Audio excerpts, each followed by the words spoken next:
Mix by Nandan Yadav. Music by Mithilesh Bhojpuriya. पूरा area में हो पहचान गे, चौधरी जी के चला को नाम गे। पूरा एरिया में हो पहचान गे, चौधरी जी के चला को नाम गे। नहीं के करो से डर तू बना लेला भर, कर तो तोरो पर छोड़िए हेसन गे। चलो हको चौधरी के नाम गे छौड़ी, चलो हको चौधरी के नाम गे।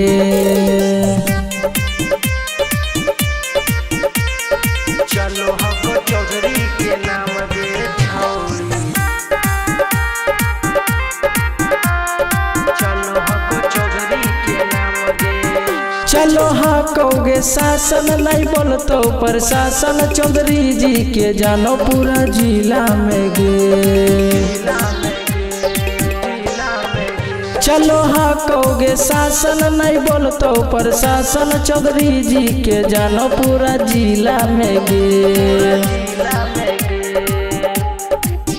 रंगदारी करो छोड़ी खुले आम गे, छोड़ी बन जो तू चौधरी जी के जान गे।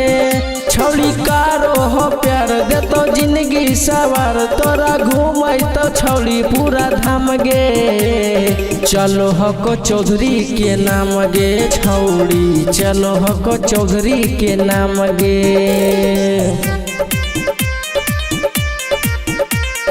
चलो हको चौधरी के नाम गे छौड़ी, चलो हको चौधरी के नाम गे। चौधरी हो दिलेर गे कहो बाबर शेर गे, जिलाना वादम नहीं कोई बोलो होगे। चौधरी हो दिलेर गे कहो बाबर शेर गे, जिलाना वादम नहीं कोई बोलो होगे।